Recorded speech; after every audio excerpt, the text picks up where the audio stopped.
हैं पहले। ये हमारे नो योर विद्वान सेगमेंट का है और इससे हमें बहुत प्रेरणा मिलती है। हाँ, तो हालांकि आपका तो शुरू से ही हमने जैसे देखा जीवन अध्यात्म से और इससे जुड़ा ही रहा है, धर्म से। फिर भी हम जानना चाहेंगे कि आपके जीवन में वो कौन सा टर्निंग पॉइंट था जिसने आपको धर्म के मार्ग में लगाया और आपके श्रद्धान को और पक्का किया कि यही सही मार्ग है। होने को तो हर एक की अपनी अपनी कोई ना कोई डिफरेंट कोई ना कोई इंसिडेंट होती है। किसी की होती कि किसी के वियोग से, किसी के धोखा देने से। सबकी अपनी अपनी अलग अलग है। मुझे कोई किसी के वियोग से कोई ऐसा असर नहीं पड़ा, और ना किसी के धोखा देना या कोई दूर हो जाना या कोई इस तरह का भी कुछ भी नहीं है।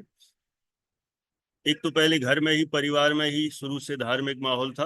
पिताजी भी शुरू से ही, सागर है ना मध्य प्रदेश में, वहाँ एक गुरुकुल है मोरा जी, वहाँ पर पढ़े हुए थे। तो वहाँ से पढ़ के उन्होंने शिक्षा प्राप्ति की। तो शुरू से ही वो पंडित जी ही थे गांव के, माने प्रवचन करते थे और पाठशाला लेना, पूजन विधान सब कराना, वो सब करते थे। तो घर का माहौल मिला तो थोड़ा थोड़ा उसी में ही चलते चले गए। लेकिन ऐसी आंतरिक रुचि नहीं थी। हाँ, माहौल मिला, एक अपन चल रहा है, अपन भी पढ़ते जा रहे हैं, ठीक है। फिर एक साल ऐसा हुआ, क्लास 6 में, 1990 90 में, एक सागर के पास, एमपी में ही खुरई, आपने सुना हो नाम। वहां पर एक गुरुकुल है, एसपी जैन गुरुकुल खुरई। 1990 में वहां पढ़ने गया था। एक साल ही पढ़ा, वापस आ गया था। वहां पर हॉस्टल में धार्मिक कोर्स भी थे और स्कूल का भी था। तो वहां पता नहीं जो भी बाल बोध 1 2 3 और जो भी छह डाला सब था। तो वो पढ़ने में इतना मजा आता था, ऐसा लगता था कि जब भी देखो वही पढ़ो। कई लोग कहते थे क्या स्कूल स्कूल का नहीं पढ़ते हो? तो स्कूल का तो मजबूरी में पढ़ लेते थे, जबरदस्ती पढ़ना, मैथ साइंस और सब। लेकिन जब देखो खाली टाइम मिला, वही पढ़ना शुरू कर दे, वही पढ़ना। उस समय ऐसी फीलिंग आती थी, इतना अच्छा लगता था वो पढ़ने में। काश ऐसा कहीं कोई जगह हो, स्कूल हो, विद्यालय हो, जहाँ सिर्फ धर्म का ही पढ़ना पड़े और कुछ हो ही नहीं। ऐसा उसी समय से दिमाग में एकदम क्लिक हो गया था, और हमें कुछ पढ़ने नहीं है, सब मन में आता था। किस्मत थी, भावनाएं थी, अच्छी इच्छाएं थी, मन से ऐसी भाई थी।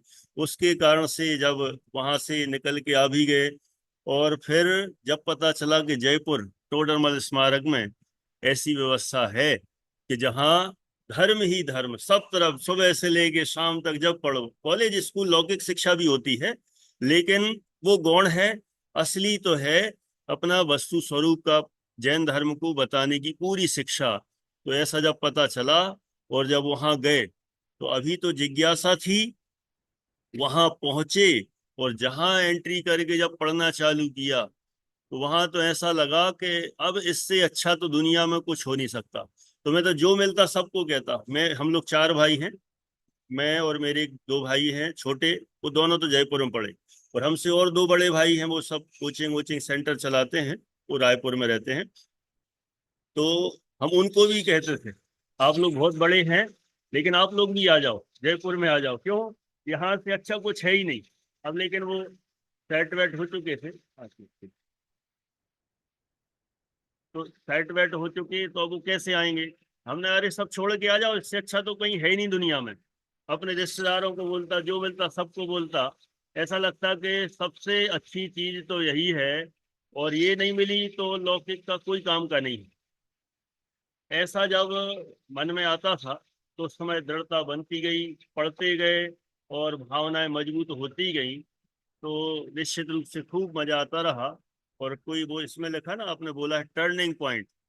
टर्निंग पॉइंट तो अपन इतना कह सकते हैं कि सामान्य समझ पहले भी थी, लेकिन जब एक साल वहां पढ़े खुरई गुरुकुल में, तो वहां जो पढ़ने में जो मजा, इंटरेस्ट क्रिएट हुआ, तो वहां से हुआ। और जो दृढ़ता और मजबूती आई, वो जयपुर में पढ़ने से ही आई। तो उसके बाद तो फिर ये छोड़ा ही नहीं, और कहीं दूसरी फील्ड में जाने का मन ही नहीं। और डिग्रियां भले ही लेते रहे सारी, लेकिन उसमें हमने कभी ना गवर्नमेंट अप्लाई किया, ना लौकिक क्षेत्र में कहीं अप्लाई किया, जाना ही नहीं था। तो जयपुर में 13 साल वहां रहे, बांसवाड़ा 10 साल का वहां का विद्यालय भी देखा, शास्त्री का। और फिर उसके बाद फिर जगह बदलने का मन हुआ तो यहाँ ढाई द्वीप में आ गए, इंदौर में। लेकिन जाना और कहीं नहीं है। इसलिए हम तो चाहते हैं आप लोग भी जो भी हैं इसी मार्ग पर हैं, और इससे अच्छा कुछ भी नहीं है। इसलिए सब इसी में और मजबूत हों, क्योंकि यही हमें सच्चे सुख को देने वाला है, अन्य कोई भी मार्ग है ही नहीं। ऐसा हमें पक्का निर्णय करना चाहिए।